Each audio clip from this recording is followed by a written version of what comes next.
జూబ్లీహిల్స్ కాంగ్రెస్ అభ్యర్థిగా నవీన్ కుమార్ యాదవ్ గారి పేరు ఫైనల్ చేసేసారు.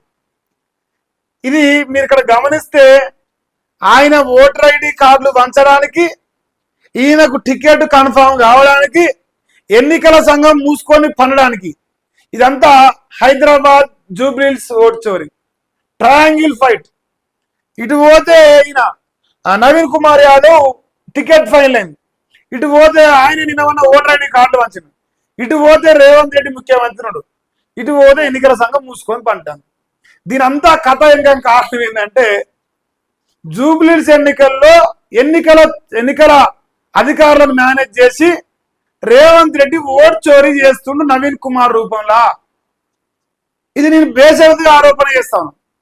నవీన్ కుమార్ ఓట్ చోరీ చేస్తే రేవంత్ రెడ్డి దాన్ని సయ్యంచే ఈ రాష్ట్ర సర్కారుకు ఎన్నికల సంఘం మరి సపోర్ట్ ఇస్తున్నదా? ఎన్నికల సంఘం గుడ్డికుర్రాల పనుతుందా? లేదు కాంగ్రెస్ పార్టీ మోచేతిని లాగుతున్నా? ఎందుకంటే అసలు ఎన్నికల సంఘం సంబంధించిన ఓటర్ ఐడి కార్డు ఈయనెట్ట వస్తాడు? ఈయన కెట్ట చేరినాయి? తప్పు తన వైపు పెట్టుకొని ఇంకా నేను ఏం తప్పు చేయలే అని కథలెట్ట చెప్పొచ్చు?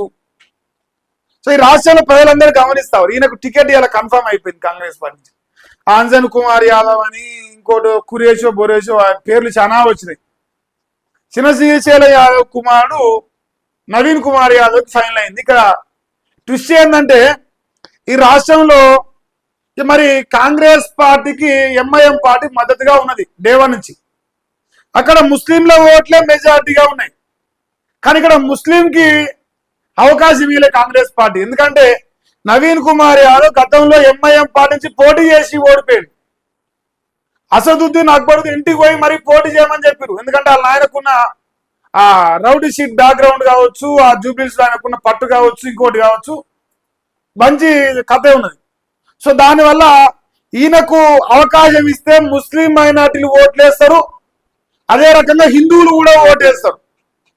ఇక్కడ ఎంఐఎం పార్టీ మద్దతు ఉంటుంది ఈయనకు, వేరే వాళ్ళకైతే ఉండదు. ఒకవేళ హైదరాబాద్ జూబ్లీహిల్స్ అసెంబ్లీలో ఒక ముస్లిం అభ్యర్థి కాంగ్రెస్ పార్టీ టికెట్ ఇస్తే ఎంఐఎం సపోర్ట్ ఇయ్యదు.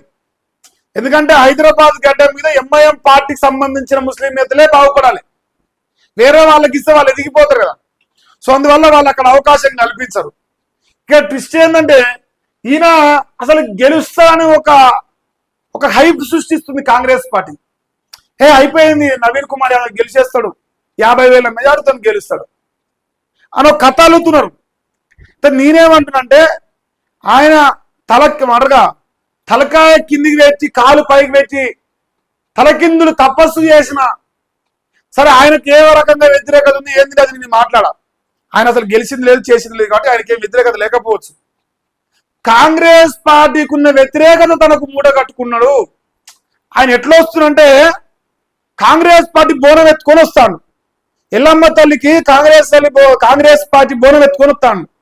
అల్లా మందిని ముంచిన గ్యారెంటీలు ఉన్నాయి, మంది నోట్ల మన్ను కొట్టిన పథకాలు ఉన్నాయి, ప్రజలు మోసం చేసిన హామీలు ఉన్నాయి. అవన్నీ కలిసి వండి ఓర్చుకొని మంచిగా బోనం పాట ఎత్తుకొని వస్తాను. ఎట్లా ఓటేస్తారు? కాంగ్రెస్ పార్టీకి వాళ్ళ ప్రజల లోపల కర్రు కాల్చి వార్త ఒక కోపంలో ఉన్నారు ప్రజలు, ఒక ఆవేశంలో ఉన్నారు. ఇలాంటి సందర్భంలో ఈయన టికెట్ ఇచ్చినా టికెట్ ఇవ్వకున్నా నువ్వు ఏం చేసినా కాంగ్రెస్ పార్టీ పక్కన నిలబడ్డా కూడా ఓడిపోతావు. అసలు నన్ను అడిగితే రేవంత్ రెడ్డి నవీన్ కుమార్ రెడ్డి ఇట్లా చెయ్యేసి మావోడే అని చెప్పినట్టే కథ ఇంక అయిపోయాడు. ఇంక నీ పని మావోడే నవీన్ కుమార్ అంటే కథ ఇంక నువ్వు ఓడిపోయినట్టే. రేవంత్ రెడ్డి ముఖం చూస్తే జనం అంత కోపం వస్తుంది, అంత ఆవేశానికి లోనవుతారు. మరి అలాంటి పరిస్థితుల్లో ఈయన ఏదో టికెట్ వచ్చిందని ఇట్లా దండాలు పెట్టేస్తే మాత్రం ఓటేయరు, పని చేస్తే ఓటేస్తారు. ఒక్క ఛాన్స్ అంటే ఎగిరి తంతారు అలా ఏరి కోరి ఓటేస్తే ఇంకేస్తారు మీకు ఇంకా అంటారు. రమ్మను వాడిని రమ్మను వాళ్ళ సంగతి ఎందుకు చూస్తాం, ఓట్లు పెట్టమని అంటారు ఊర్లలో. గట్లా ఉన్నది రేవంత్ రెడ్డి మీద కోపం జనాలకు. అలాంటిది మరి నువ్వేం బయట పడతావా? ఇంక మళ్ళీ ఇక్కడ ఇంకో పంచాయతీ ఉంది. అమ్మో, ప్రకటించిన హైకమాండ్ బీసీకే దక్కిన టికెట్, దీనంత సిగ్గుదాపిన జోలి, దీనంత లత్కోర్ జోలి ఇంకేం లేదు. బీసీకే టికెట్, బీసీనే ముఖ్యమంత్రి, బీసీనే మంత్రులు. అసలు తాను ఏమంటారుగా అసలుది మొత్తం దొబ్బిది నాకు కొసరది మీద వేసి అట ఇక బీసీకే టికెట్ అంట. అక్కడ ఎవడున్నాడు ఓసి మరి చెప్పిన వాని పేరేదో చెప్పి అసలు ఆ జూబిలీస్ పార్లమెంట్ లో ఎవడు ఓసి ఉన్నాడు? అక్కడ ప్రధానంగా ఉన్న నాయకులు మొత్తం బీసీలే. అసలు నన్ను అడిగితే హైదరాబాద్ లో ఉన్న ప్రధానమైన నాయకులు బీసీలే ఉన్నారు. యాదవులు కానీ గౌడ్లు కానీ లేదా మైనార్టీలు కానీ. ఏం పంచాయతీ ఇది చెత్తగా. ఇక బర్కత్పుర పోయి బర్కత్పుర ఇక మావాడు ఎత్తాడు మళ్ళీ ఆడు చాంద్రాయణ గుట్ట బర్కత్పుర గజవంటి కాడ పోయేవలసిందే అన్నాడు. జూబ్లీహిల్స్ అసెంబ్లీ ఉప ఎన్నికల్లో కాంగ్రెస్ అభ్యర్థిగా నవీన్ యాదవ్ పేరును ఆ పార్టీ హైకమాండ్ ప్రకటించింది.